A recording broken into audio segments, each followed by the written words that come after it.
pagi Bapak Ibu Jemaat Tuhan. Sebelum kita beraktivitas, kita mau merenungkan firman Tuhan. Sebelumnya mari kita berdoa. Bapa di sorga, Bapa di dalam nama Tuhan kami Yesus Kristus, Tuhan dan Juru Selamat kami mau merenungkan firman-Mu pagi hari ini.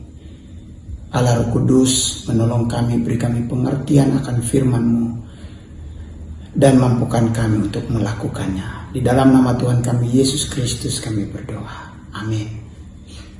Renungan kita pada pagi hari ini terambil di dalam Kejadian pasal 5, Kejadian 5 ayat 22, 23 dan 24. Ya. Saya akan bacakan untuk kita Kejadian 5 ayat 22, 23, 24. Dan Henok hidup bergaul dengan Allah selama 300 tahun lagi. Setelah ia memperanakan Metusala dan ia memperanakan anak-anak lelaki dan perempuan. Jadi Henok mencapai umur 365 tahun. Dan Henok hidup bergaul dengan Allah. Lalu ia tidak ada lagi, sebab ia telah diangkat oleh Allah. Tema kita pagi ini, selama 365 tahun Henok bergaul dengan Allah. Wow, luar biasa ini. Dalam pasal 5 ini firman Tuhan menjelaskan kepada kita tentang daftar keturunan Adam sampai kepada Nuh. Ada 10 keturunan ya. Namun di dalam daftar keturunan ini ada hal yang menarik yang mau kita pelajari dan lakukan. Ada satu pribadi yang menonjol dalam bagian firman Tuhan ini yang menarik perhatian saya. Dan tentunya Bapak Ibu, kalau dibaca ya, dialah Henok, keturunan dari Yared, bapaknya. Firman Tuhan berkata, dan Henok hidup bergaul dengan Allah selama 300 tahun. Itu dalam ayat 22 ya. Henok adalah orang yang biasa pada zamannya ya. Namun menjadi salah satu yang dicatat dalam Alkitab hidup bergaul karib dengan Tuhan Allah. Bapak Ibu, selama 300 tahun lebih Henok hidup. Dia bergaul dengan Allah. Ini bukanlah waktu yang singkat. Ya. Kita 70 tahun, 78 tahun, sampai 80-90. Apakah kita sama seperti Henok yang bisa mencapai 300 tahun yang bergaul dengan Tuhan? Ini bukanlah waktu yang sebentar. Ya. Komitmen Henok untuk tetap hidup bergaul karib dengan Allah selama tahun-tahun hidupnya, yaitu 365 tahun. Komitmen, kasih dan kesetiaan Henok kepada Allah. Kedekatan Henok dengan Allah pasti sangatlah menyenangkan keduanya. Terlebih menyenangkan hati Tuhan. Pasti ada waktu dan saat di mana Henok berdoa, menyembah Allah dan mendengarkan firman Tuhan ya, serta melakukan apa yang Tuhan perintahkan, firmankan kepadanya.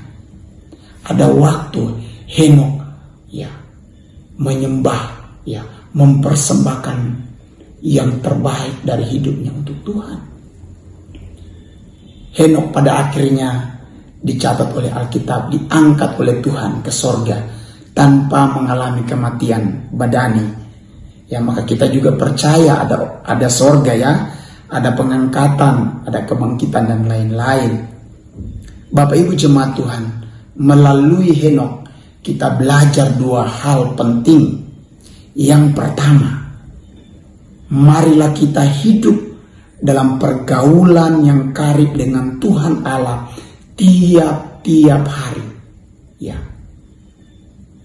Berdoa, baca firman dan melakukan kehendak Allah tiap-tiap hari.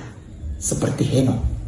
2, mari kita berkomitmen untuk seumur hidup kita, tahun-tahun hidup kita mau bergaul karib dengan Tuhan Allah di dalam Kristus Yesus.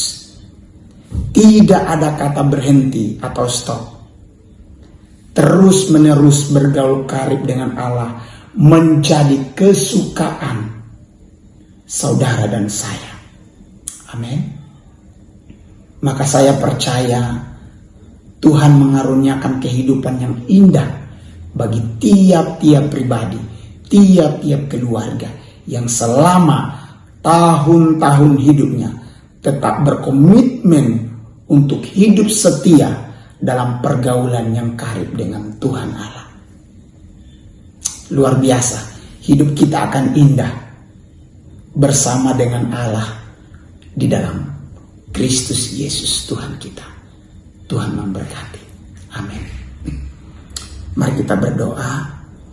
Tuhan, terima kasih untuk firman-Mu malam pagi hari ini, menolong kami supaya ini kini saatnya waktu yang Tuhan beri bagi kami dalam situasi COVID ini. Kami berada tepat di rumah. Biarlah kami belajar dari Henokh seumur hidup kami, tahun-tahun hidup kami. Kami berkomitmen untuk setia, hidup bergaul karib dengan Tuhan. Tiap-tiap hari berdoa, berbicara kepada Tuhan lewat doa. Mendengarkan Tuhan berbicara kepada kami lewat firman tiap-tiap hari. Dan mampukan kami untuk melakukan firman Tuhan itu. Maka kami percaya hidup kami akan indah sama seperti Henokh. Hidup yang diberkati Tuhan dan dapat menjadi berkat bagi banyak keturunan. Terima kasih Tuhan, meteraikan firman ini dalam loh hati kami dan mampukan kami untuk melakukannya. Di dalam nama Tuhan kami Yesus Kristus, Tuhan dan Juru Selamat kami satu-satunya kami berdoa. Amin.